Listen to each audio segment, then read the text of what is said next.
Beautiful day, Patriots. How are you?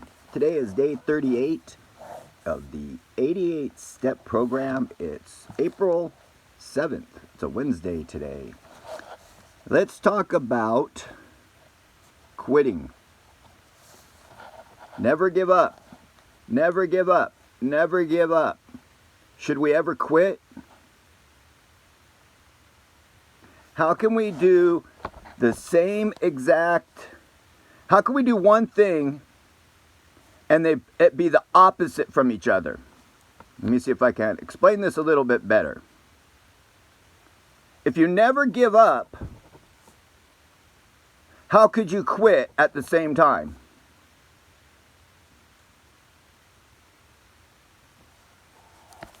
This is life. This is life. This is exactly the balance in life that we're always... we always... Excuse my French. Sometimes in my life, creating the balance can be difficult.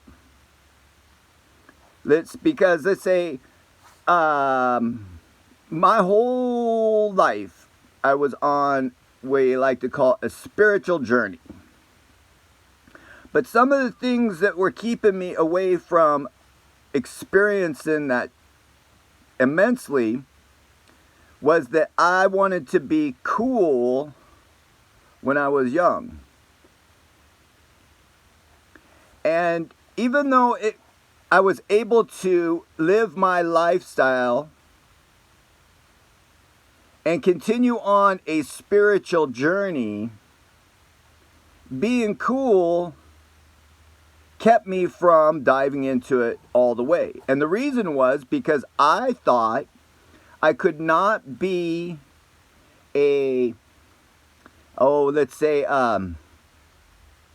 somebody that's really studying the Word of God and also going out and enjoying debauchery in life. I enjoyed, the beach lifestyle. And if you go into the 70s and the 80s, being cool on the beach a lot of times was smoking cigarettes and drinking beer and smoking pot,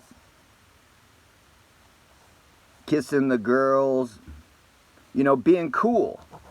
Being cool. How could I be cool and also follow the Word of God?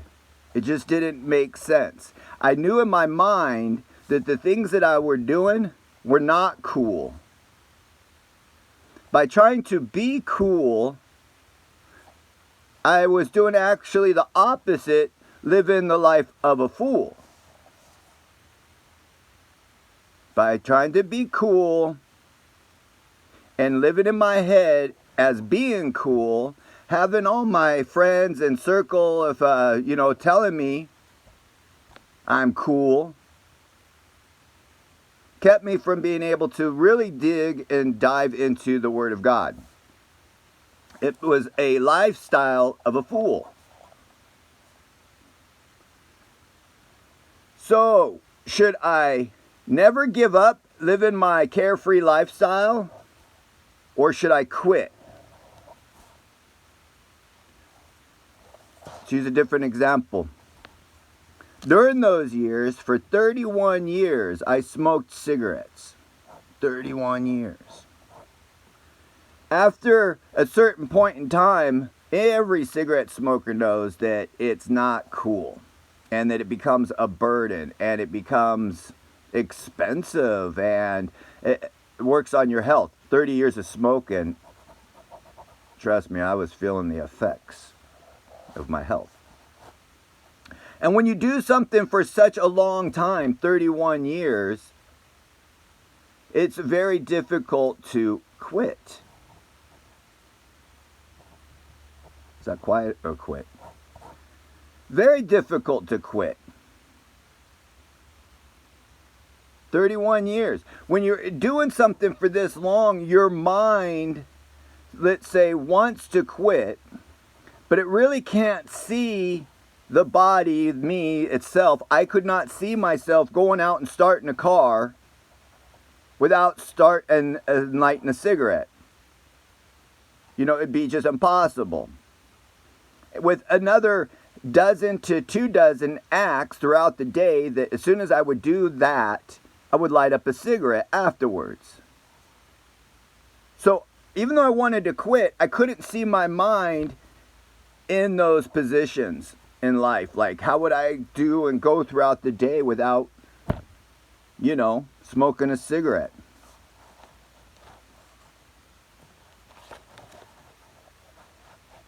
So again, do we never quit or do we quit?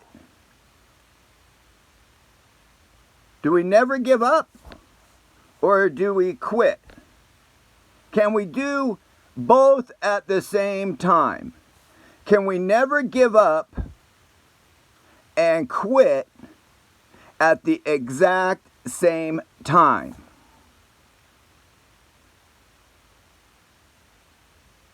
Now that I look, I can see why I picked my smoking story, because it was ironic that the day I quit smoking was also my day that I was delivered. That was the day I was born again. I confessed for an action, and during my prayer and crying and confessing on that deepest level like never before, because it was to Jesus for the first time, that I said that I would throw in my cigarette into the fire because I didn't know what else to prove. How do you prove to yourself or someone that your word means something? I said I wanted the sin to be forgiven. That it's a little bit deep. Let's just go on. And I said the way that I can prove that I want this and I mean this and I feel this and it's with all my heart and soul. As I was smoking a cigarette, I look around. I tell you what, God, Jesus, I threw my cigarette in the fire and said, if I ever smoke another cigarette again, you'll know that I was lying. Therefore, what a hypocrite I am. Well, I never had to quit cigarettes. The second I threw it in the fire, God heard my heart and soul and took the craving, the addiction, the urge, the sight, the smell. People were able to light up cigarettes right in front of me and I wouldn't even smell them. I wouldn't have the urge or desire to smoke, and it wasn't like the smoke would come in and I would smell it and it would make me nauseous or anything like this. I mean, it was just gone. It quit. I mean like this. That part is a miracle in itself. The deliverance was another miracle. Now, if life, let's say now that you think a person might then think that everything's going to be quite as easy as the miracle of the addiction being removed from my life.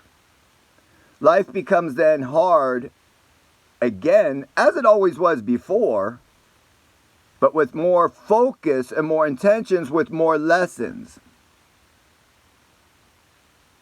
If I stayed smoking, I wouldn't be able to do physical activities now that it's, it's been 8 or 9 years since I've smoked a cigarette.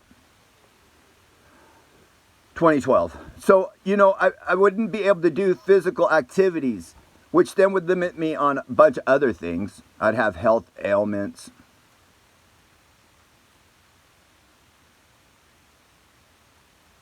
So by quitting being cool and stop being a fool, it leads to the next step. So you can apply this to many different things. Your job, your neighborhood, friends, unfortunately sometimes family members, situations, things that you do to yourself. What do you mean do to yourself? Like smoking cigarettes. I was damaging myself by smoking cigarettes. We do a lot of things to ourselves to damage ourselves. But we can quit by never giving up. All glory to Jesus. I'll talk to you tomorrow on day 39.